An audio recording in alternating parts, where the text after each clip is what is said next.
California is the fifth largest economy in the world. And whenever the subject comes up, I'm always like, please don't put that building in California unless you have to. It's almost incalculable what's being lost. It's much more than people know. It's not just what's leaving California, it's what was never there.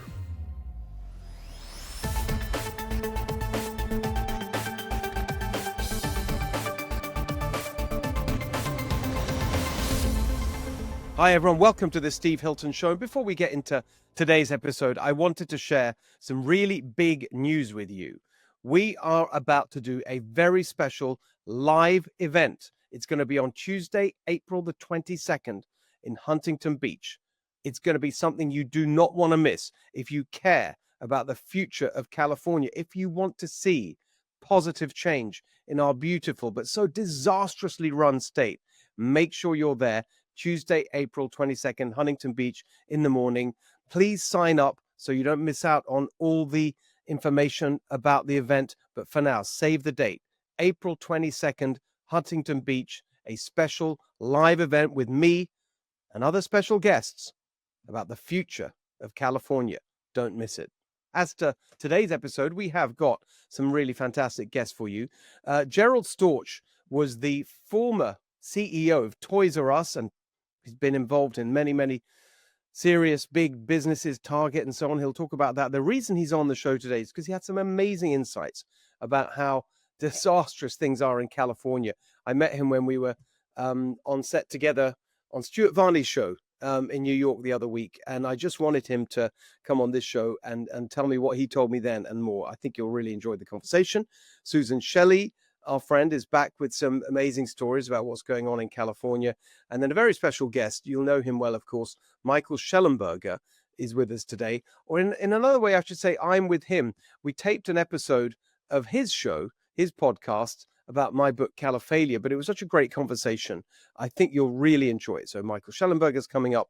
And a real treat for you at the end of the show. I'm already laughing at the prospect of it. Did you see that we have another Democrat now in California running for governor, Javier Becerra, or as he was the former HHS secretary in Joe Biden's cabinet, and Biden, of course, used to call him Javier Becerra.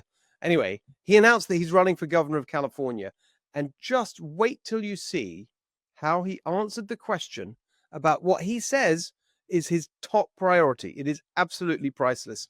I can't wait to share that with you. All right. Let's get on with it. Here is Jerry Storch. All right, joining me now, Jerry Storch. We met on set, wasn't it? In Fox News in New York, and we started having a conversation, and it was super interesting. And I said, please come back and join me on the show because I want everyone to hear some of the things that you and I were discussing. But before we do that, just let everyone know your business career. It's really, really exceptional, and I think people are very interested in that. Sure, I'd love to. And I'll give you a little more bio information, which might be relevant to the discussion. So I was born and raised in Florida, so a native Floridian, and always loved it in Florida, where I live now, by the way. Went up to school at Harvard, college, law school, business school, joined McKinsey, was a consultant there for quite a while, a partner at McKinsey, then went to Target, where I was vice chairman. And after that, I went to Toys R Us, chairman and CEO there. Then I was CEO at Hudson Bay Company. We owned department stores all over the world, including Saks Fifth Avenue and others. When I was at McKinsey, by the way, I was in California back in the 80s and loved it there. And then the particular thing that we got into was just how unattractive California now is for incredible business leaders like yourself, because you were actually offered a position here. This was after Toys R Us, I think. And the conditions just to live and operate in California were a deal breaker for you. Tell us about that. Well, it's so amazing. I was living, as I said, I live in Florida now, right here on the ocean. It's lovely. My wife just adores it. She's from Minnesota, by the way, but her ambition had always been to live in Florida. So she succeeded. And so I got offered this job to run a large company based in California. And so I took her out there. And first thing we did was tour the housing situation. And I remember as we were walking through homes, a lot of them were in fire areas. You could see the charring in the, in the trees. And she was all scared, like, oh my gosh, are there earthquakes too? And I said, yeah, but those don't worry about. And then we ended up realizing that there was nothing we were going to buy that made economic sense. So we were looking at renting something considerably smaller and more expensive than what we own here in Florida on the ocean. So I thought, okay, I still want to do the job, and she was a good sport, willing to do it, and so we started looking at the tax consequences of doing that. And there's plenty of stories about people who have moved from California to Florida to avoid all the negative externalities in California and the political situation, the taxes. But here was someone who was looking at moving from the reverse, from Florida to California. As I started to do the math, I realized that it was almost impossible to make enough money to justify moving, because the tax rate in California is so high. And becoming the CEO of a company based in California not only meant that the money that I earned in my new position would be taxed at the California rates, but all of my income from my lifetime of investments, which was important to me, would now be taxed at California rates instead of the zero rate in Florida. And so in essence, my marginal tax rate was approaching 80%. It was insane. What? But I would work at a CEO's salary, which I'm embarrassed to say what it was, but substantial, 7-figure type of cash salary, and have almost nothing in terms of take-home pay. And so it would all be just for the fun of it or something. I don't know what, or maybe hoping that over a decade, the equity might be worth something that could after taxes still be worth something. But it made no economic sense to actually do it. So the reason I wanted you to come on and tell that story is because it's so symptomatic of everything that's going wrong in California. And people might say, well, what do we care about a CEO, wealthy CEO? No, we're not going to get anywhere as a state. We're going to go down and down and down unless we are attractive for businesses to locate here, for business leaders to locate here, and to start and grow businesses in California. And if we're just making it unaffordable, it's just not going to happen. And you're already seeing it. You're seeing the exodus. I was in Austin, Texas, the beginning of last week. I was in Dallas. I mean, it's so many people are just leaving because they can't make it work. And I just don't understand. It seems to me that the people in charge of the state, I mean, belatedly, it seems, they're finally addressing some aspects of the homelessness crisis and so on. But these core economic issues are they're so complacent about it. Well, it's not just the taxes. I wish it were just the taxes. I mentioned the housing already, which again seems like, are you serious? You couldn't find a place that was acceptable, that kind of money. But it was a lot of money for a significantly inferior housing situation to what I had now. But putting all that aside, after years of operating in California, and I've been with Target, which is a very large operator in California, Toys R Us, a very large operator in California, Saks Fifth Avenue, significant operator in California. One of the jobs I had in Target was running the distribution centers, for example.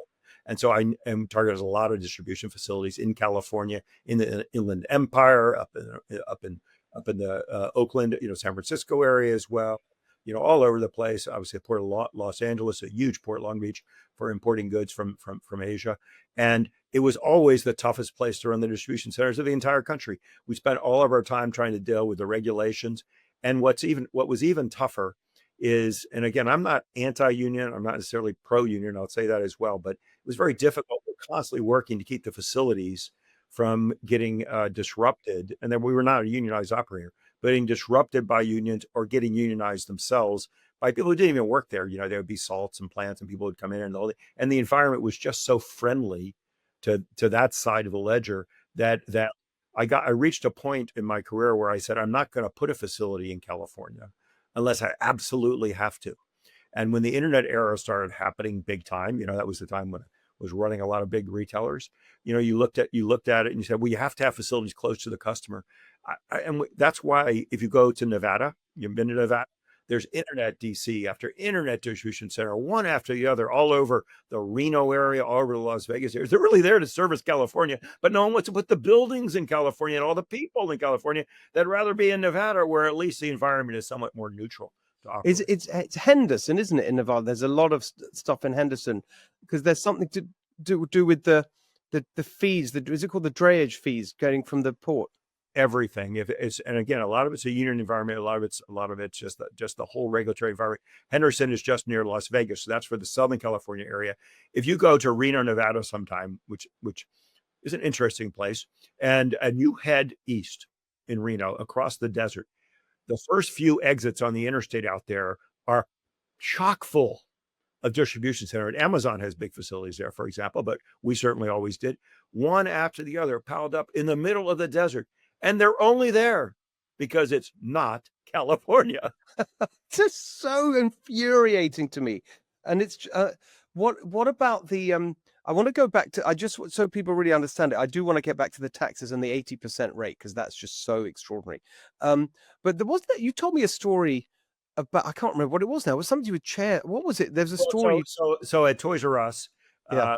all of a sudden my lawyer walks in the office at chief counsel and he goes, "Oh, another issue with California." And there's one after the other. This is just an example. And I'm like, "Okay, what is it?" And you want to try to get along, you want to do the right things. They said, "Well, we're getting sued by some commission." I wish I could remember the name of it, but it was a official California employment commission of some sort. And they said that we didn't have, there was supposed to be a chair, one chair per employee. So every employee who worked in a building could have a chair. And I'm like, this is a retail operation. I don't want my employees sitting down. What are they going to do from chairs? I said, I can understand if you said, well, you have to have a chair available for someone, for example, who needs it to be, if there's someone who, for physical reasons, needs to have a chair to be a cashier. Okay, that makes sense. That's a job you could do sitting down. I don't really want you to be sitting down, but I can understand if you needed to be. Of course, we'd accommodate that and have you sitting down in a chair. But they said no for everybody. I'm like, everybody? I'm like, even the people who are supposed to be stocking the shelves, because they spend their days stocking shelves from the back room, and they spend their days helping customers. Like, what are they sitting down for? There's a break room, by the way. Of course, let's be clear. It's not like there weren't always some empty chairs around because people are working, they're not sitting down. But no, there had to be a chair per person so that everyone could have a chair. And you go like, this is insane. It has nothing to do with a job, So, but also, it's a brilliant example. I love it so much because it's so insane. These details are what bring alive the insanity. Because, like, in what world do they imagine that every single employee of a retail store needs to be sitting down at the same time? It's just, and of course they did, and our solution was came down to what were the least expensive chairs we could buy that we'd have stocked away somewhere, so we'd say we had a chair for everyone. It's all good if they want one, And again, if someone needed, that people have breaks, we're not like, it wasn't like, we weren't complying with all the rules about how many breaks people get per hour they work and all the rest of it there. And there were plenty of chairs in the break room, and they're, nice as we could make them, and all the rest there. So when they needed a chair, there was a chair for them. But this was when they didn't need a chair, there had to be one just in case. it's just laughable. But the avalanche of this kind of crap that just hits every business. And actually, it's really important to focus on the kind of real world businesses, not the sort of tech firms and with enormous margins and very few employees relatively, but businesses like retail or restaurants are really on the receiving end of so much of the nonsense, the labor regulations, the union issues, the climate regulations. I mean, it's just, I don't know how, I go around the state, I talk to particularly people running restaurants and bars. I don't know how anyone does it. It's so unbelievable. Well, and it's the most beautiful place on the planet. I still think that there's nothing like that, that where the mountains meet the ocean, the seals in the ocean, just the natural beauty there is spectacular.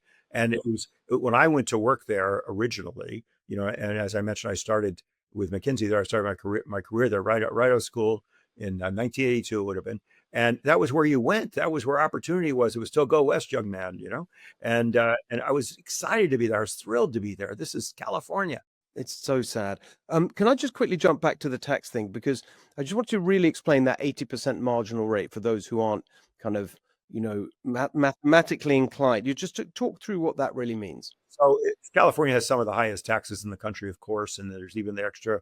Every it seems like anytime anyone brings a proposal, they go, "Oh yeah, why not tax an extra percent to people who make over a certain amount and give it for mental health or whatever that is." But I think that is what it was, for the last one. But it wasn't so much just that, even though that was very high. It still wasn't that much higher than some other states, which also have difficult problems, like New York, for example, which is a very high tax regimen as well. But it was because all the other income of my investments then would become taxed because I was a California resident. I couldn't deny that anymore. In other words, right now, because I live in Florida, none of it has a state tax. So it's not just because it's California, but it's because it's such an extraordinary high state tax rate to begin with. It's really amazing. And in Florida, you do so. What is the main source of revenue for the government property tax?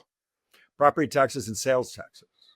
Right. Although there's a movement now you may have seen to reduce the property taxes and either cap them in some form or to eliminate them altogether. They're looking at whether they can do that. There's a tourism tax, which is also significant as well. Oh, interesting. So on hotel bedrooms and stuff like that. Stuff like that. Yeah, those are the primary revenues here. And the property taxes are high when a property sells, but once you buy it, you get homesteaded in, and it's not, the increase is capped at something like 4% a year, I believe, from the base. So I have a situation here, for example, where my poor neighbor I bought in before the pandemic and been a resident a much longer period of time, and he bought like last year, and his house, because guess what happens when it's a place people want to move to? Property values increase dramatically. So he paid 3 times what I pay for mine, but because the taxes get reset every time it sells, so his property taxes are more than double mine. Interesting.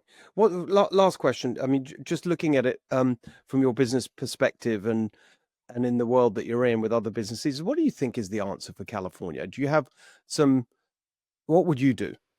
Well, your book has answer. I mean, I hope that those listening to the podcast will take the time to read your book. I did. I enjoyed it a lot. As soon as I stole one from the green room. I don't know whose book it was. Very good. Oh, here we are at Fox, and I took it with me and read it on the plane. In fact, I wanted to wait to have this discussion until I had read it.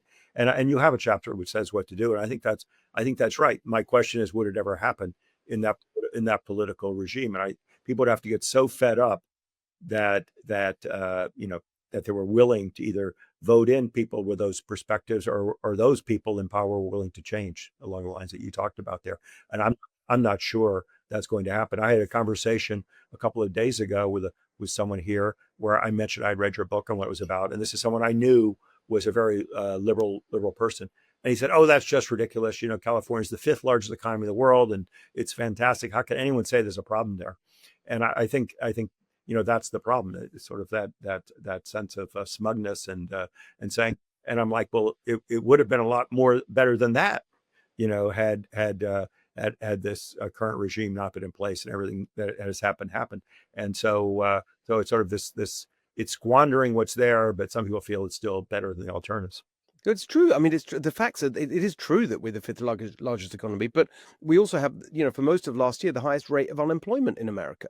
So yes, there's the aggregate number is big, but it's not working for most people, and that's why so many are leaving. My daughter lives there. I go out and visit, and I love it. I remember when I was beginning my career there and how fantastic it is. I just love it. I mean, I love being there. How can you not?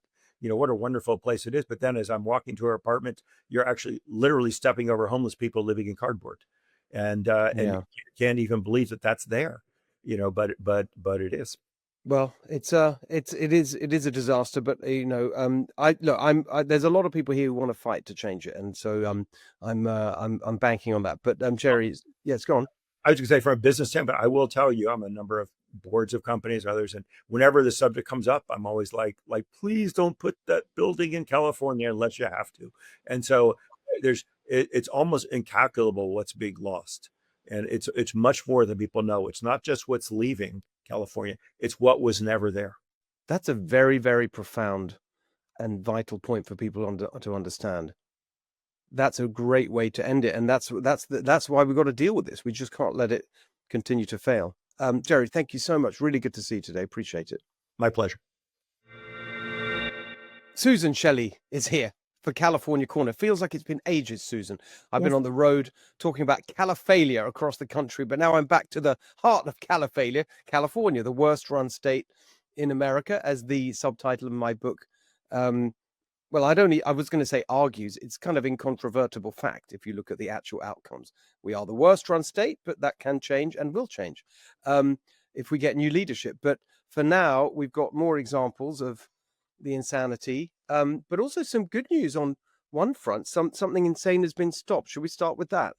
Let's start with that. Senate Bill 222 from Senator Scott Wiener from San Francisco would have allowed everybody to sue the oil companies and blame them for any kind of climate-related disaster damage, like a wildfire, like a flood. You would be able to sue the oil companies. Why? Well, because according to the senator, the oil companies have caused the weather, and the weather is causing the damage, and therefore you should be able to sue the oil companies. So, what would that have done? It would have raised the price of energy in California even higher, and it would not have solved the insurance crisis. And so that bill was killed in the Senate Judiciary Committee. And although it could always come back, and I'm worried it'll come back as some sort of a ballot measure, for now, it's dead. It's interesting. So Democrats killed it, basically. hmm A lot of them abstained from voting, so it didn't have enough yes votes to get out of the committee. But they don't have the nerve to vote no on it, which is kind of interesting. Oh, that is interesting. So it was killed because they didn't vote for it and Republicans voted against it. Right. So I think it had 5 yes votes and it needed 7, and 6 Democrats abstained from voting. Just odd. I mean, why can't they just stand up and say, this is not the way? But it's ridiculous. I mean, I remember when all that was going down. In fact, it was this particular bill. I'm glad we're getting an update on it from you, because it was so ridiculous. It actually made me want to try. I mean, I don't believe in using lawsuits for everything. I think we got far too much litigation in the state of California, driven by the fact that lawyers are such a major, block of donors to to Democrat candidates. But when Scott Wiener was saying, "Oh yeah, let's help people sue, victims of natural disasters, suing the oil companies," and think, well, no, let's have them sue the real villains here, the bureaucracy of California in its various forms that made the wildfire disaster Exactly. so much worse. Okay, let's sue CARB, the Air Resources Board. You were on explaining at the time how their air quality change in 2000 stopped controlled burn, so they couldn't manage the fuel on the hillsides near Los Angeles that contributed to the scale of the disaster, or the Santa Monica Mountain Conservancy that actually was running around fining people for clearing brush near their own property, etc. Let's sue them if we're going to sue anyone. Well, there's no sense suing the oil companies. Every time they crack down on the oil companies, the price of gasoline goes up, the price of natural gas goes up, the price of electricity goes up, and we have the highest cost of living and the highest poverty rate in the country. So how's that working out for us? It's a joke, and climate. I mean, it's really interesting. It is. I mean, in my book Calafelo, I go through all the different components of the Democrats' ideological extremism. I think the climatism, as I call it, and there's a chapter devoted to it, it underlies so many of the problems. It really drives so much of what's going wrong, including this. I mean, there's another example of it. Now, this is back to so just now we talked about insanity that, for the time being at least, was stopped. Now we're back to insanity that's going full steam ahead. This story on housing, again, this is totally driven by their climatism, by their sort of endless insanity on the climate crisis, as they call it. But what's this story? It's about housing and density, as they like to call it. Yes, California has been pursuing policies to drive housing development into more and more density. They want it closer together. They want it crowded into the cities. They don't want suburbs. They don't want to approve single family home construction. They want to approve big, tall apartment buildings, very dense, near transit, with the idea that Californians will be happy living in apartments and taking transit, which they will not be. This is not working. Transit ridership is down. People are not rushing into these density developments. They're not excited about it.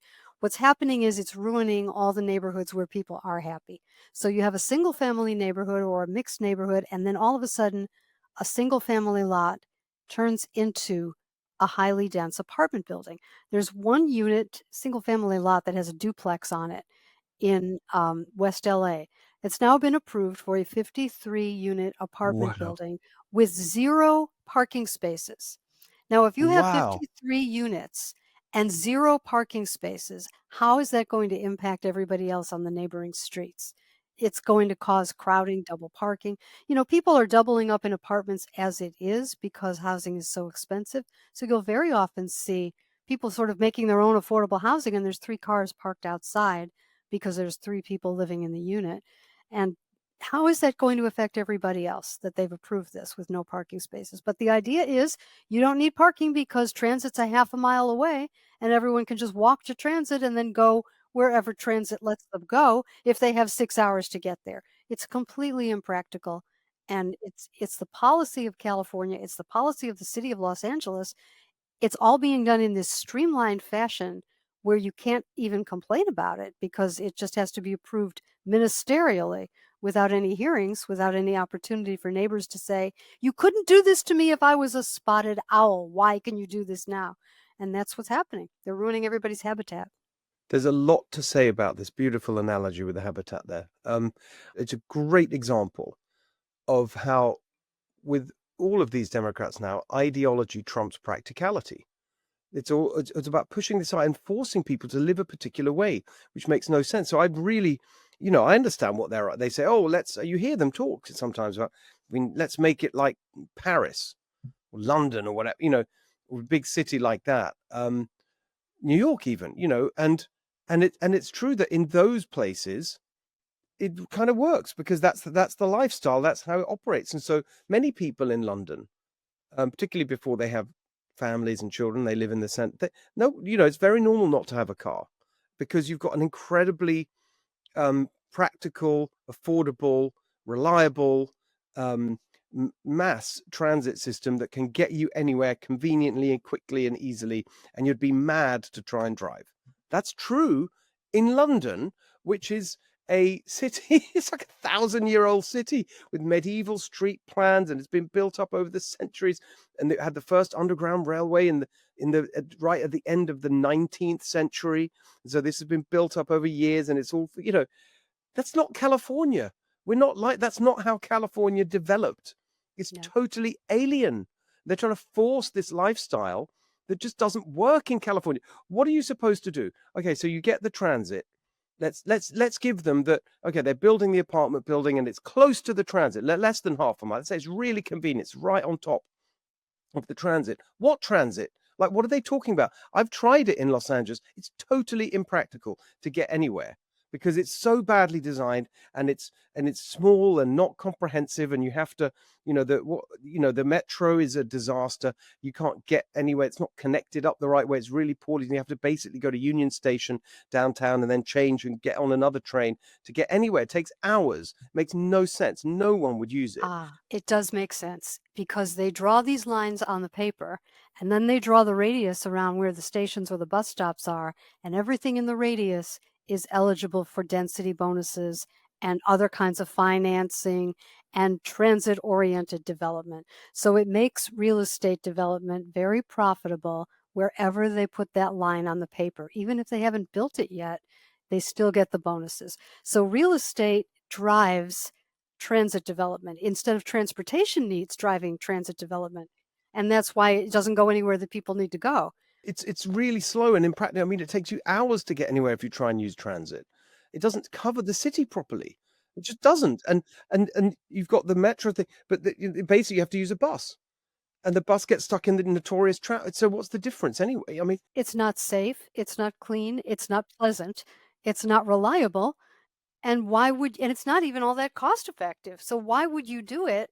If they wanted to manage it for transportation, they'd manage it very differently. They'd manage it like London manages it, but they don't. They don't care. All they care about is building it so the real estate can develop. That's so interesting. And then it doesn't. They're trying to force a lifestyle that just doesn't fit. It's the ultimate top-down, ideological zealotry. It's actually really, it's an authoritarian mindset. It's a communist mindset. The people will live the way we tell you. The commissars will decide everything. It's the absolute antithesis. It's the opposite of California. It's anti-California. That's not the California dream. We all know in our mind's eye what that is. And it's the suburb and the single family home and the yard. You can enjoy the weather, raise your family. That's how people want to live.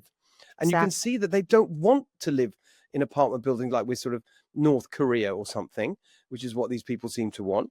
And they don't want to use transit. And that's why as you say, the ridership is falling. That's why they're all in financial crisis here in the Bay Area where I am.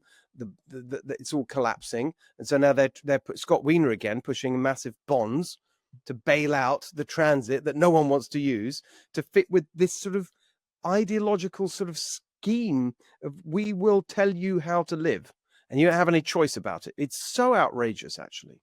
And there's probably a political motive behind it too, because if you have a neighborhood of single family homes and people are voting fairly conservatively because they don't want to pay higher taxes because the taxes fall on the property owners, then what you have is development to move renters into the district so that you change the voting composition, because the renters, particularly if they're on public benefits, are going to be inclined to vote for more people who are going to give them more public benefits, and they won't be paying the taxes for it, but they'll be voting on the taxes. So it could be that this idea that we're going to move apartment buildings into every single family neighborhood has to do with the politics of the voters. Well, the final point on this before we move on to the last story we're going to talk about is that there is a positive alternative available. So the way they make this argument, so well, the only thing that's possible to solve the housing crisis, which they created, is this what they call infill development, more dense. There's nothing else is even possible. That's total rubbish. I mean, we looked at the data. Everyone, if you're interested in this issue, check out our report on housing, home ownership, universal home ownership affordability. It's called. It's on goldentogether.com. We go into it chapter and verse. And the really important point for everyone to understand is that already, as we are right now, California has the highest housing density already in America. We're hardly any of our land is developed. It's 5%. 5% of California's land is developed in any way at all. So we've got plenty of land to expand and give people the lifestyle that they want in the California dream and single family homes and live the way that they want in California. If we went from 5% to 6%, we did the calculation for that. So 5% developed to 6%, which would still make us very low in relation to many other states. You would have room for 10 million people to live in quarter-acre lots, which is enormous.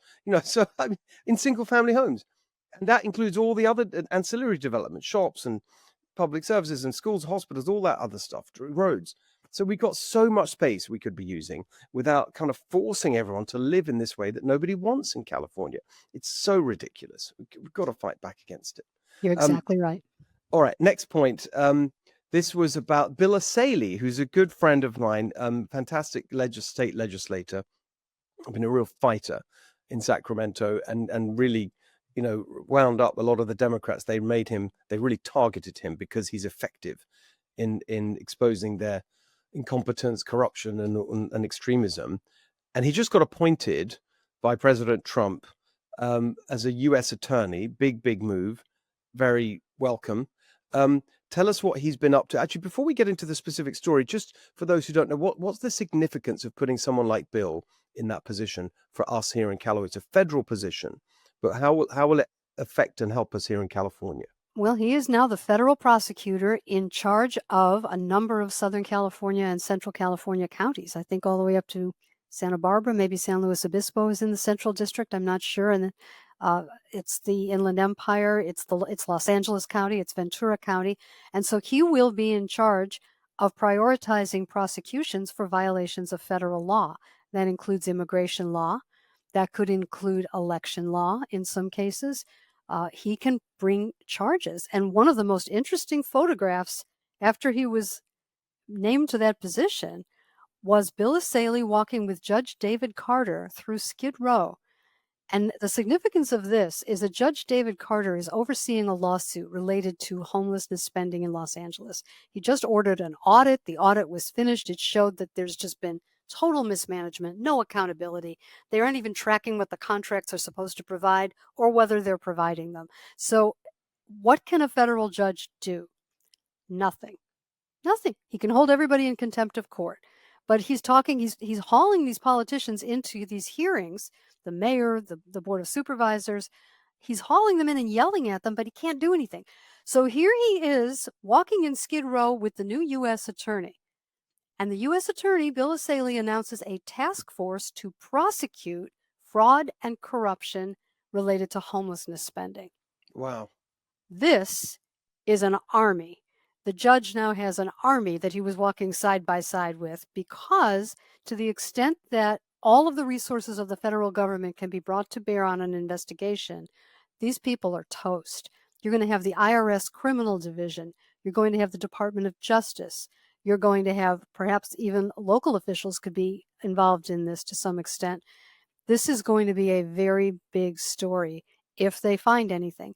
And Mayor Karen Bass told a radio interviewer yesterday that she thinks this is a terrible distraction and it's going to it's going to sow distrust amongst the public, and she doesn't think this should be happening.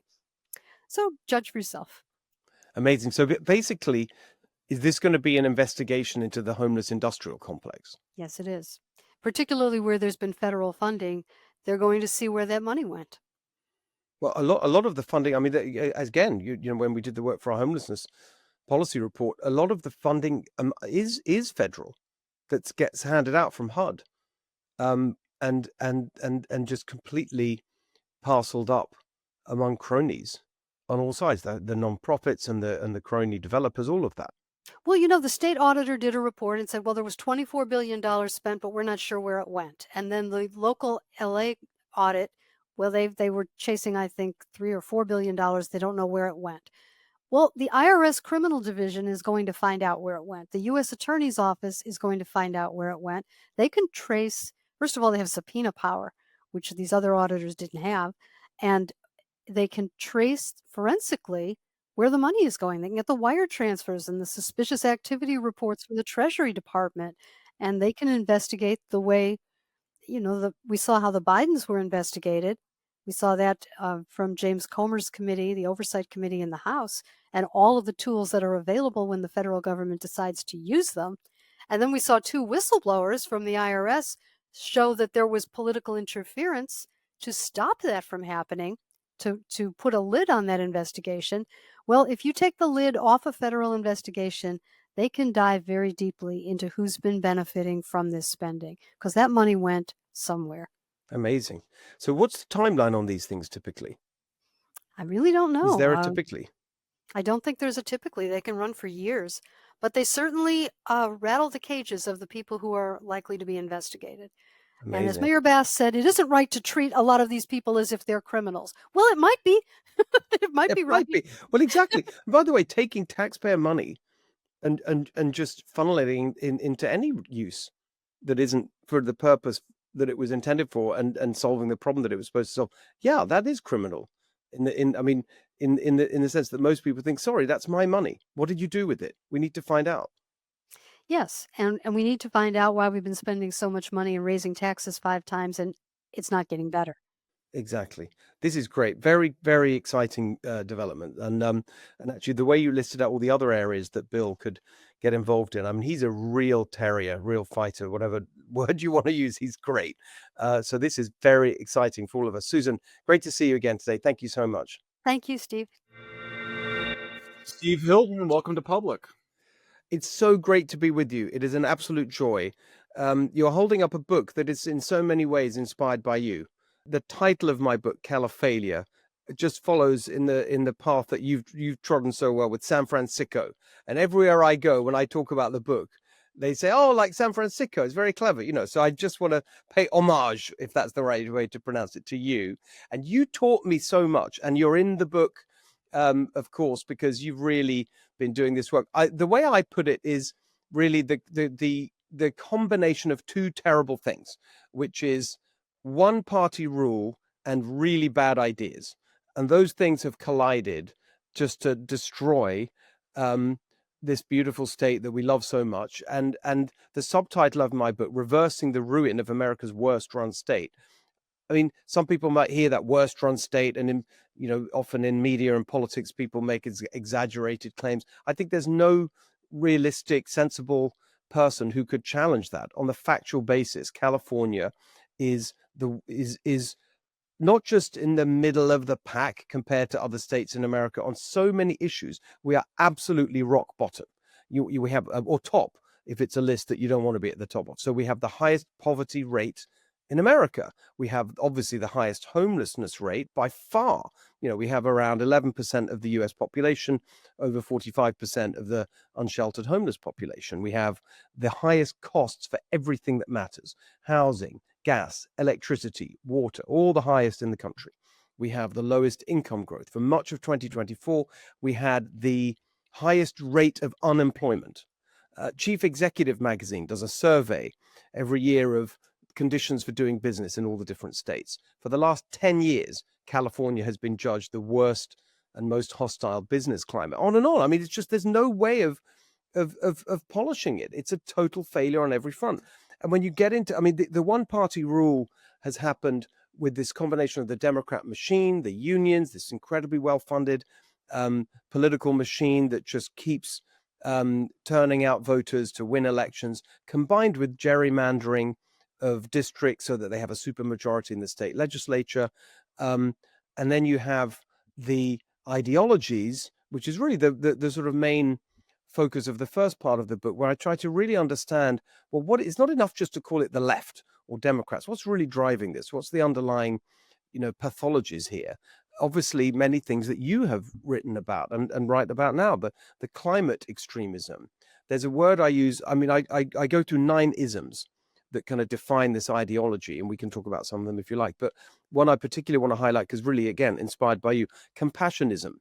This kind of pathological sense that they're being compassionate when they let people live lives on the street, addicted to drugs with mental health problems, and don't do anything about it because they think that's compassionate. It's just really, really extreme, and the results are a total failure on every front. What Gavin Newsom would say is that California's the richest state. We still have all the AI in the world. It's the epicenter for big tech and innovation. The huge amounts of money come into both the state and the county governments. So what explains that discrepancy? Why, if the state is so rich and has the smartest people in the world who want to live here, why is the government so bad? What's the disconnect there in your mind? Yes, exactly. And that's it. That's what he says. And he would add to that with the 5th biggest economy in the world. So everything must be great. And that's true in aggregate and just size of economy. We are the 5th biggest. If California was a country, it would be the 5th biggest economy. I'm proud of that as a Californian. Great. But it's not working for regular people. And it really comes to the first of my 9 isms is elitism. That's really what's been going on here, because the driver of the size of California's economy, and you touched on it, AI, is the tech sector. But these are giant tech monopolies that churn out huge amounts of revenue, boosting the size of the economy, but they don't employ very many people. And so, in fact, with AI, it's even worse than the first generation of big tech. They employ even fewer people. So that's how you can have side by side the 5th biggest economy, big in scale and size, but the highest rate of unemployment. Regular middle-class jobs are being destroyed because those kinds of businesses are closing down. And it comes back to this insane combination of taxes and regulations, all driving this ideological obsession.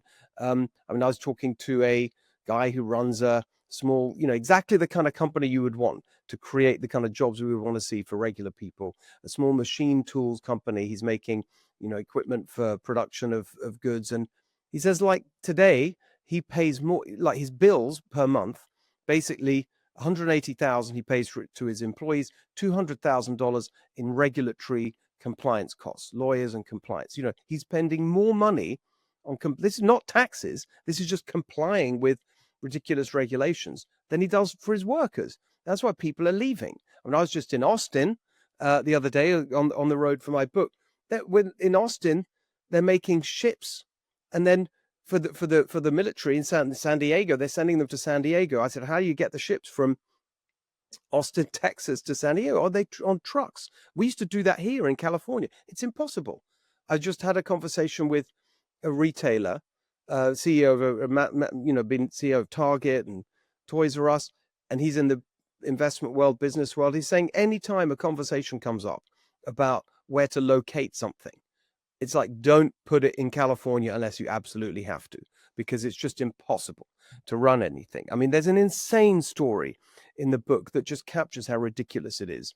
A firefighter in Orange County who wanted just a nice, normal life that people used to flock to California for, the California dream. A good job that pays enough to raise your family in a home of your own in a safe neighborhood with a good school so your kids have a better life. None of that is attainable in California. Now, so this firefighter in Orange County moved his family to Tennessee, but he loves his job, wants to keep his job, so he's now commuting from Tennessee to Orange County. And that makes sense in this crazy world they've built. And it works for the very rich. That's the point about the elitism. The very rich, the big donors, the cronies of Newsom and the Democrats, they're fine. And they can cope with and these tech companies can cope with the increasingly extreme climate regulations and all the rest of it, because they've got the financial cushion to do that. So they're fine. The crime doesn't affect them. The taxes they can live with. They have a nice life. But for regular people, it's just not working. And so we have about 75% of voters in San Francisco want to arrest people that use fentanyl publicly.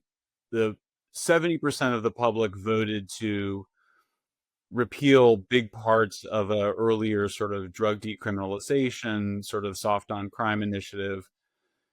How in the world, if the public is so much tougher on crime, is it that you have this one party rule? What is it that Republicans did wrong?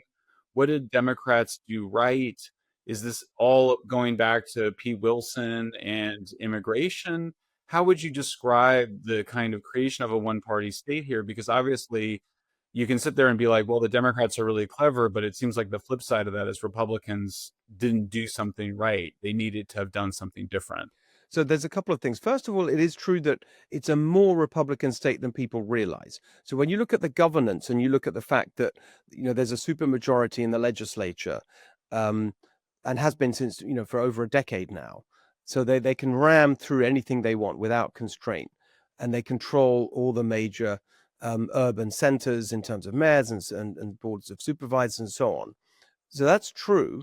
But if you actually look at the votes in California, I mean, I did the math and checked it out. If you go back to the last time that Republicans won a statewide election, that was Arnold Schwarzenegger's re-election in 2006, so nearly 2 decades ago. If you take the average share of vote for Republican statewide candidates since then, the number is 41.7%. So it's not 50, but it's a lot higher than a lot of people would think. I mean, you don't have 40% representation of Republicans in the legislature. It's barely 20%. So there's half the representation that votes would allow because of gerrymandering. I mean, to be specific on the gerrymandering is a very important point that isn't discussed enough, because so much of the crazy policy that has caused all these problems, it actually comes from the legislature. So the dynamic has been a far left controlled legislature, well, union controlled actually, because the government unions are so powerful. So union and far left control, increasingly they're the same thing. The unions are controlled by far left activists. I mean, you just look at the LA Teachers Union when it published a list of demands for reopening schools in the pandemic. It had barely anything to do with education. They wanted a wealth tax, Medicare for all, all these things. And so the dynamic has been the far left controlled, union controlled legislature pushes insane legislation, and the governors have not pushed back. And have not, and that's got much, much worse with Gavin Newsom. The previous governor, Jerry Brown, did a little bit of pushback. Newsom, none at all. He just let it kind of roll over. And so but the legislature is so dominated by Democrats because of gerrymandering. So in 2008, voters passed an initiative for what was described as independent redistricting, taking the power to draw the legislative districts away from the legislature where it had been and in favor of an independent commission. Sounds fair, sounds reasonable. And in fact, the top layer of that was fair. You had equal numbers of Republicans and Democrats on the commission that was appointed to enact this ballot initiative. But then it was completely hijacked by the Sacramento Democrat machine. I've spoken to people involved in the process.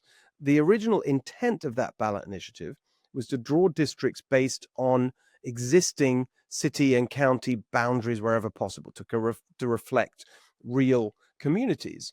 But they added a criteria called communities of interest, which basically allowed them to draw the districts however they wanted, which is how they pushed through a gerrymandered map, which gave them a two-thirds plus majority in the legislature. As I say, the actual proportion of Republican seats in the legislature has just gone up a little bit. For a lot of the last 5, 6, 7 years was 20%, where you have 40% voting Republican. Totally unfair.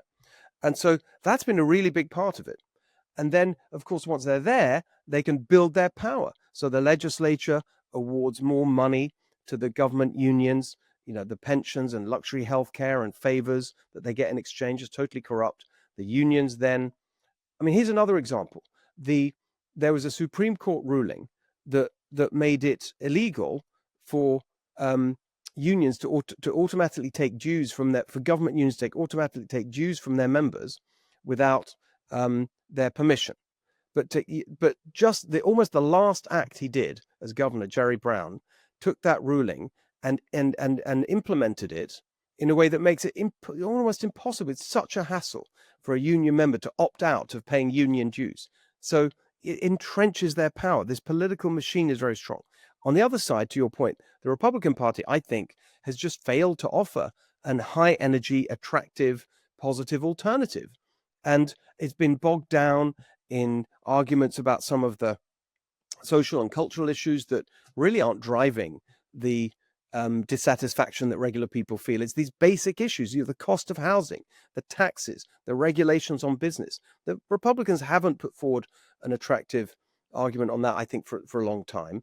And then the other really big missing piece, but I think this is changing, particularly with the Trump factor, as it were, is the massive opportunity for Republicans to win over the Latino vote, which is now the largest group in California. 40% of the population is Latino, getting bigger all the time as a share of the population. And working class Latinos in California have been hammered more than anyone else by these extreme policies, particularly on climate and so on. And I think that is a massive opportunity. I think Republicans have been addressing that. I think things are moving in the right direction. So you saw in 2024, 10 counties flipped from Democrat to Republican, including big ones like Fresno County, the fifth biggest city. You saw, as you mentioned, the ballot initiative, Prop 36, reversing the pro-crime previous initiative that Kamala Harris was involved in pushing. That was carried by 70%. But other ballot initiatives, you could say the Republican position won. Minimum wage increase was defeated. Rent control was defeated. A massive tax increase in the form of a bond, that was defeated. So, George Gascon lost in Los Angeles. The DA and mayor in Oakland, Alameda County in Oakland, were kicked out, far left extremists, Soros-backed, etc. So I think things are moving in the right direction, but it's going to take a really, really concerted effort. And all that, by the way, all that progress was before the wildfires in Los Angeles, which really shone a spotlight on this calamitous failure, this epic failure of governance. So I think we have the best shot in 20 years now, actually, to really make political change happen in California.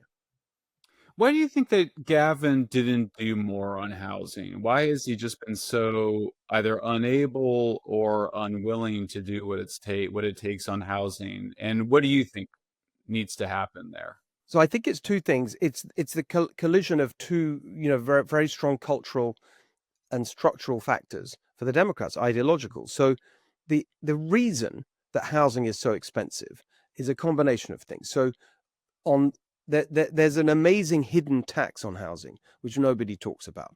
They call it impact fees. And it used to be, you build a house builder, and, there's an impact on the local community. That's where the name comes from. And it's, $5,000 for, local amenities or whatever.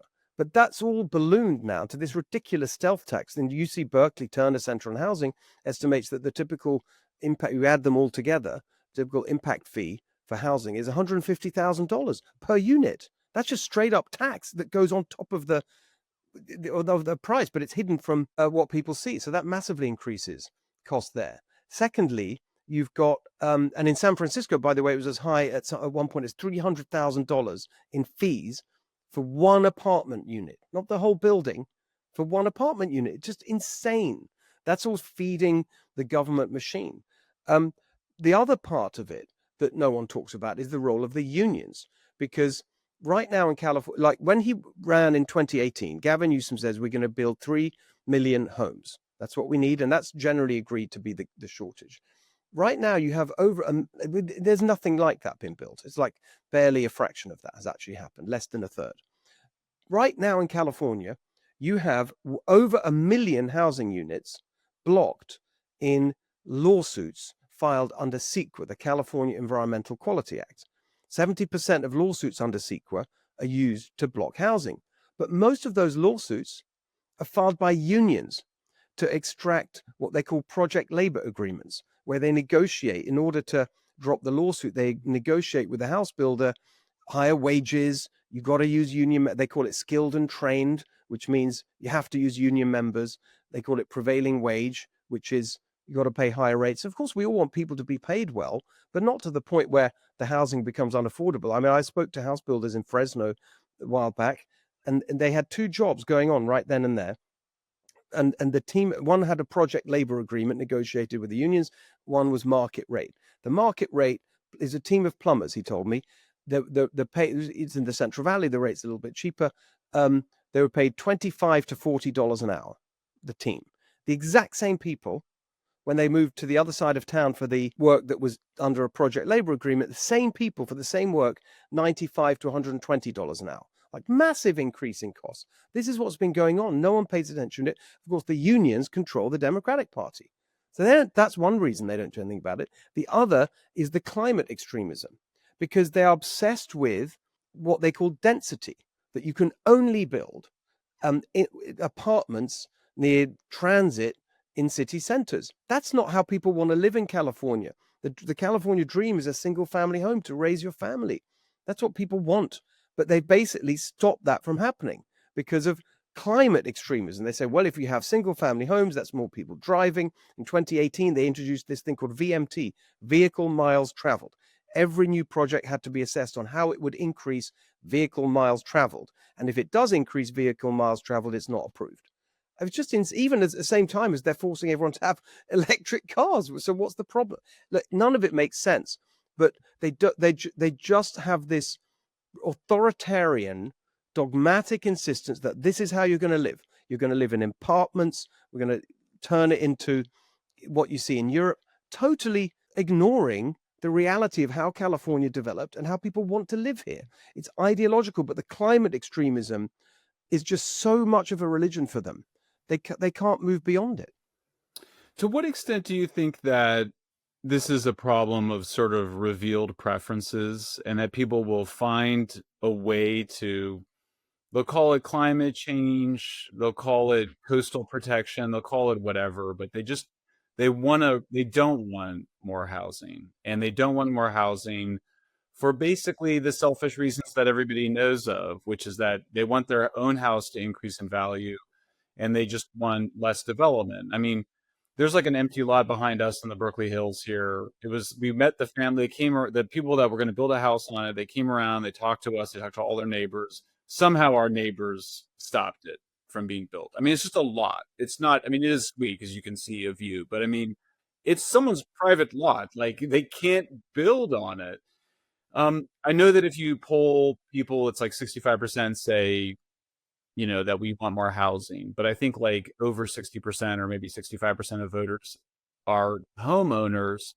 And so there's a sort of lie that people tell, which is they say, yeah, I want more housing, that, I want my kids to be able to live here. But really, like, through a bunch of other decisions, the majority of voters who are homeowners really don't want to see cheaper housing because they want their own house to increase in value, and they've just got a huge amount of their wealth tied up in their own home. I think that's look, it's very interesting that you see Gavin Newsom, his strategy, because he won't address the core reasons why not enough is being built that we've just talked about. His whole approach to it has been basically yelling at Republican controlled councils and telling them that, no, you should build, you need to build the housing. So there's very high profile war with Huntington Beach in Orange County, where he sued them and they sued him back. Meanwhile, they're not suing Marin County, where he lives, where there's like plenty of opportunity. They're not doing anything there, or Montecito or Berkeley. You know what I mean? It's just all this kind of, character. It's totally politicized. They sort of characterize it's just the Republicans who are the NIMBYs and so on. But the thing that's so frustrating to me is that if you travel the state a lot, as I do, and there's these huge parts of our state where people really want to build housing. They want to expand counties, in the Inland Empire and the Central Valley, where you're really excited to build new suburban communities, the way people want to live. But they're being blocked for climate reasons. So it doesn't actually have to be a choice. I mean, they go on and on about density. We have the highest housing density in the country. Barely, but just about 5% of California is developed. It's a very low number compared to other states. We could expand the development footprint, and no one would, the people could protect their communities, but you just build where people want to live. And there's plenty of opportunity to do that, but they won't let it happen because of this climate obsession. So I think you actually can keep everybody happy if you just got rid of this ideology that's blocking the housing being built where people want it. Look, it's always going to be the case that in the coastal areas, people want to live there and so on. But there's no reason why you can't expand in other parts of the state. I mean, there's massive amounts of land.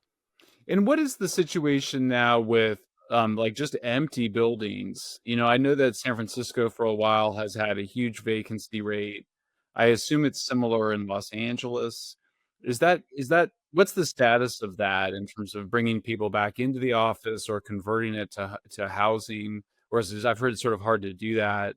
Where are we at in terms of the empty building problem? The housing, the conversion of office to residential, which got a lot of attention. I spent a lot of time studying that, actually. I went, a few years ago, I tried to get a ballot initiative going on housing to address some of these barriers to building the housing that we need. And we looked at that. It's just very expensive. If you think of a typical office building, to turn it into apartments, just the amount of reconstruction and wiring you need to do with, bathrooms and plumbing and all that, it's just very, very expensive. And so actually a better use for that which is happening a little bit, things like schools and other kind of community facilities. So there's an opportunity there, but it all goes back to a combination of things. First of all, if you don't address the crime and the homelessness, then no one wants to be in the city. If it's just a basic, the dystopian kind of scenes that we've, have to put up with for years now. You've got to do with that first, and they just haven't. I mean, maybe you could say it's changing a little bit, not enough, not fast enough. And so you've got to make the cities attractive for people to want to be in. And then on top of that, just the endless bureaucracy that is involved in doing anything. I mean, the permits and the fees and the negotiating with City Hall. You've got this culture of bureaucracy in California that's built up because you've had, and I think it's a consequence of the one-party rule. It throws up these kind of machine politicians, and Newsom's an example, Kamala Harris is an example, Karen Bass, who their real skill is navigating the political machine and sucking up to the unions and the actors. They don't know how to get things done. They just don't know how to do it. I mean, the perfect example was the other day, Karen Bass. It was hilarious, actually, but this is what you're dealing with. She put out a tweet on X, a post on X, just over a week ago, and the words were, "I just signed an executive order streamlining permits for rebuilding in LA." Okay, sounds good. 4 months late, but whatever, I'll take it. And then I just thought, and then the post was above a clip of her saying this at a press conference. So I thought I'll just watch what she actually said. Just check. So remember, the post says, "I just signed an executive order streamlining," like it's happened. What she actually said was, "I just signed an executive order tasking agency heads with developing paths forward for streamlining." It's just bullshit. Like total bureaucratic process bullshit. It's never going to happen. But she's that kind of bureaucratic-minded machine politician. She probably thinks that is doing the job. But that's what you've got at every level of government. This kind of bureaucratic approach to things. And so sensible things that most people would support and agree with are just impossible to do. You talk to anyone all the time I speak to people, real estate developers, they're just desperate to get on and do things, but they can't because they have to wade through this crap the whole time. And what do we do? What needs to happen to deal with that? How do you get rid of that stuff? Well, you just have to have someone. You got to elect different leaders. You got to elect, and I say all the time, the only hope of changing California is we've got to make a political change. We have to elect Republicans at every level. And I'll give you one example of how that's possible, which is really exciting, actually. And it's a great story. So you take Huntington Beach in Orange County. We mentioned them earlier. They've been in this, very aggressive fights with Gavin Newsom over housing, over Voter ID, they put a ballot initiative on there for voter ID, which Gavin Newsom and Rob Bonta, the state attorney general, immediately sued to overturn it. They just won that in court. But the real story there is very interesting. So not that long ago, so just over 4 years ago, Huntington Beach was run by Democrats, 6-1, the council. And then in 2022, a friend of mine, Tony Strickland, longtime California Republican, he's been in various offices statewide and in the legislature and so on. He moved there and decided to get involved in local politics, put together a slate for the city council. And in 2020, and they called themselves the Fab Four, and they ran together on a kind of very practical, clean things up, get things moving kind of platform, conservative, common sense platform in Huntington Beach. They won. They took control of the council 4-3. And then they just did the kinds of things that we've been talking about. And they cleaned homeless encampments up. Before, by the way, that Supreme Court ruling that the Democrats now say, oh, now finally we can clear homeless encampments. They could have done it all along. And Huntington Beach showed that. So they did that. They prosecuted crime at every level, including what's described as low-level crime, but ruins people's quality of life, etc. They cut fees and charges and just basic common sense stuff. It's 2022, they were 4-3. 2024, they ran a full slate of candidates, seven. They called themselves the Magnificent Seven. So they weren't running away from Trump. They were like all in. They won, clean sweep, 7-0 Republicans. So this is a city that went from 6-1 Democrat to 7-0 Republican in 4 years. And just last week, it was rated, Wallet Hub does these ratings, best run city in California. So it shows you what's possible if you just fight. And I think it's a real, that is the lesson. That's the way you got to do it. We just got to make a change. We have to vote out these ridiculous ideologues and machine politicians who've run California into the ground. So is that the key in your view, is to just start to govern at the local level in order to change the perception of the Republican brand? And how big of an obstacle? Because I think last time I checked, Republicans were about 25% of registered voters in California. I think Democrats were 40%. Is that right? And the rest were maybe independents, like 35% independents? Yeah, no, I think you need, the way I put it is we've got to elect Republicans at every level, statewide, county, city. That if you want to get things moving and make the positive change, you've got to elect Republicans. You're right in terms of registration, there's a massive gap. Although again, there it is improving. I think the state party's done a pretty good job in driving voter registration, and Rick Grinnell's been involved as well. He's done a great job with his organization Fix California. So there's been a lot of movement in a positive direction. So I think Republican registration is now, well, it's certainly, for a while it was third. You had Democrat, no party preference, and then Republican. Republicans are now second again. Register, I think, over 1 million new people in the last few years. Democrat registration is falling, but there's still a big gap. But the point is, I think if you look at number of votes, it's very interesting to see what happened with President Trump in California. There's no real campaign because obviously they weren't expecting to get the electoral votes. And yet he did better than any Republican for a generation. And so I think that it's a combination of getting those votes. So when people say there just aren't enough Republican votes in California, that's not true. If you look at the raw number of votes that President Trump got, that is more than enough than you need to elect a Republican as governor in 2026 when you have a lower turnout because it's a midterm election. So the key is to actually get those voters to turn out and vote in a midterm election, and also to appeal to people who are disengaged. I mean, I think going back to the Latino point, the working class Latino vote, and across the country, you've seen this massive shift towards the Republican Party among Latinos across the country. It's happened less in California. That's a massive opportunity. So I think that it really is, I'm not saying it's easy, but I think it's absolutely possible to imagine a Republican winning statewide in California in 2026. I mean, you just saw a poll, by the way. Okay, it's a poll, but I think it was 48% of Californians said they would be prepared to vote for a Republican for governor. I think people, the question was always, how bad does it have to get? When are people going to wake up and actually do something about it? It feels like we're in that kind of moment.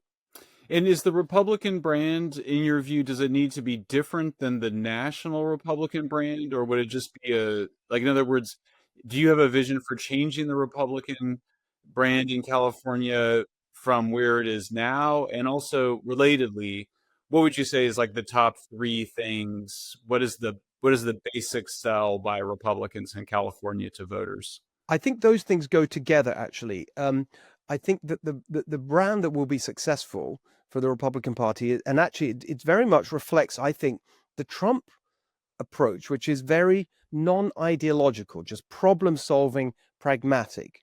And I think the key issues are the ones we've been talking about: the cost of housing, getting a job that pays enough so you keep more of your money, so you can raise your family the way you want. What we haven't really talked about schools. I mean, the schools performance is a disaster. That's the biggest item of state spending. So better, standards in schools instead of, I mean, we have like lamentable proportion going back to Latinos. I think, over 70% of Latino students don't meet basic standards. And it's a disaster.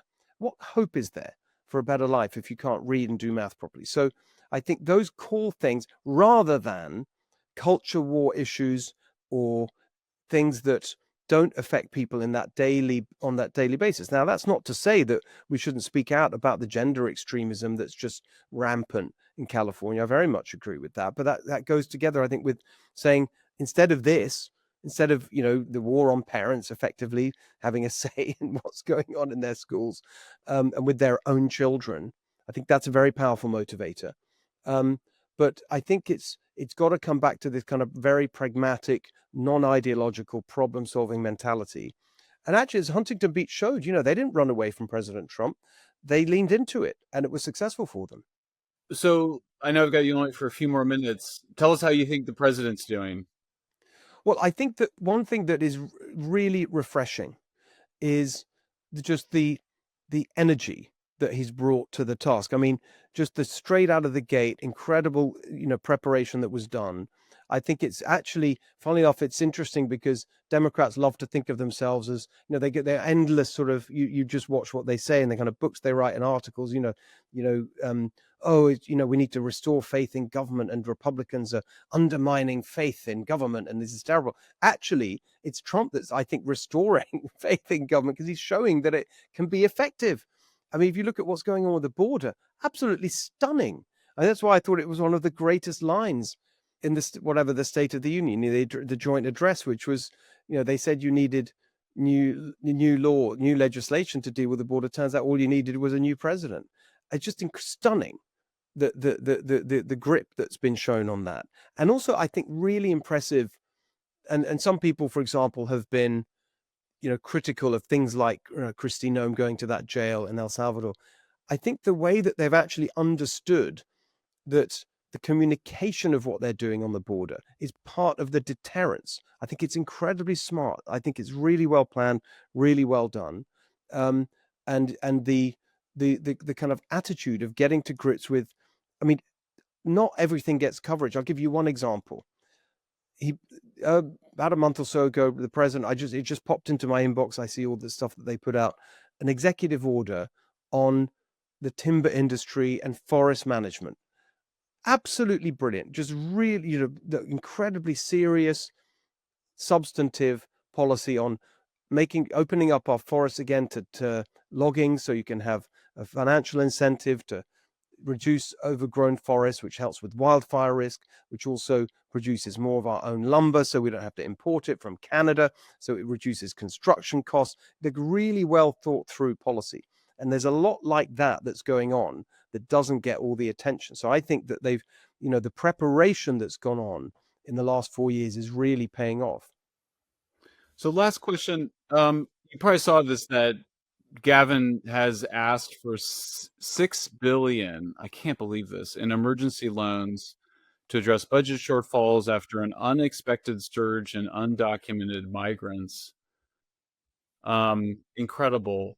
What in the current year to cover undocumented individuals in Medi-Cal, which is our Medicaid here, almost 10 billion in total funds. What should be done about that?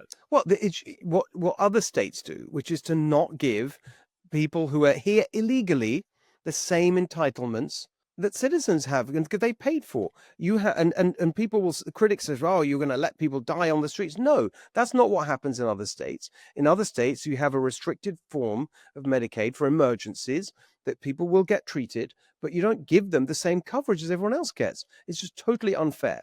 And so that just needs to be, I mean, they granted that last year. This is a new policy change. It needs to be reversed. It is totally unfair. And it's of a piece with this attitude they have that just totally, they've just completely lost touch with regular people. This is the elitism. For their own ideological narcissism, they want to look like, they're so generous to people, but at whose cost? Last year in the legislature, a bill was put forward. I mean, this is just so offensive to regular working people in California who can't afford a home, who've been scrimping and saving for sometimes 20 years. You talk to people who've been saving to try and get the money together to buy their own home in this insane, housing cost that we have in California. So what do the Democrats do in the legislature? They put forward a bill to take taxpayer money from those hardworking people and give it to illegal immigrants in free down payment assistance so they could buy a house. It's just unbelievable. Unbelievable. And so this is where they're at. Like it's the narcissism, which is a chapter from my book as well, because they just want to think of themselves as so virtuous for helping these poor downtrodden illegal immigrants at the same time, crushing the actual people they're supposed to represent. Well, on that note, Steve Hilton, thank you for your terrific book, Cal Failure, on sale everywhere. I highly recommend it. I'm so glad you wrote it. Great to see you. Thank you so much. Good to see you, brother. All right, so as promised, here is that incredible video of Javier Becerra, as Joe Biden would say, Javier Becerra, who announced last week that he is joining the throng of Democrats, all of them total mediocrities, machine politicians, as useless one as all the others, who's now running for governor of California. He announced that last week, and it's amazing. Even as he announced that he's running, he basically confirmed everything that I've been saying, that I've been writing about in my book, Cal Failure, about what a disaster it is here in California as a result of Democrat one-party rule. In his announcement video, he talks about the death of the California dream and what a disaster that is. And he says that his top priority is going to be dealing with the affordability crisis. Here is Javier Becerra. What specific change are you proposing that would be different than the status quo right now, that would make a difference and make prices less in California? I can tell you that status quo, business as usual, is not on California voters' mind. You need to bring the problem right to the table with the best experts there. You scrub it, and then whatever is left, whatever's clean and survives, that's what you do. I mean, what is he talking about? There's like total gibberish. I mean, every bit of that is so laughable. First of all, like, okay, you're running for governor and you're asked, what are you going to do about the thing that you say is your top priority? And your first thing is, I'm going to ask the experts. Oh, they're brilliant. The experts, they did so well, didn't they, during the pandemic? Don't you have any ideas? You're running for governor. Unbelievable. And then he says, okay, we're going to ask the experts and they're going to bring all their ideas. And then listen, I can't believe people speak like this. He said, we're going to scrub it. What does that mean? We're going to scrub it. And then whatever's left, we'll go with that or something. I mean, it's just astonishing to me, like absolutely astonishing. And I guess it shows, I mean, a number of things. First of all, this guy's an idiot. I mean, honestly, so deeply unimpressive. We knew that anyway. He was such a disaster as HHS secretary. But just the sheer, like, mediocrity on display there. You cannot believe that this is what we've come to in California, that someone so deeply unimpressive as that thinks they're going to be running for governor and actually probably will get right now, you talk to Democrats and observers of the race, they think he's the favorite, that he's the one that's going to get the support of the Democrat machine, the unions and all the rest of it, which basically makes him the favorite. Unbelievable. But they're sort of, you talk in this gibberish, going to scrub it and do this and do that. This is what you get when you have one party rule. It just throws up these kind of machine politicians who are totally useless. They have no clue what they're doing. They can't actually do anything. All they're good at is navigating the political machine process. I mean, that's basically a process answer. He doesn't actually have any actual answers. So it's like, we'll set up a process. I mean, what is that? It's so embarrassing. But in a way, it's more than embarrassing. Isn't it insulting? It's insulting to every Californian that he can't even be bothered to prepare for his first interview properly and for the inevitable question about, well, how are you going to deliver your top priority? He has no clue and doesn't even bother to sort of go through the motions of having an answer. It's just so arrogant and entitled, like he's just going to walk in there because he's Javier Becerra. I mean, it's just unbelievable, hilarious, but also infuriating. I mean, this is what we're dealing with in California. Unbelievable. All right, that's our show for today. Hope you enjoyed it. Remember, very big live event, Huntington Beach, April the 22nd. Sign up to get the details nearer the time, but save the date for now. It's a very, very big, important event. I'll be there with a very important focus on the future of California, what we can do to save this beautiful state that we love so much. April the 22nd, Huntington Beach. See you there. And of course, see you here for the next episode of The Steve Hilton Show.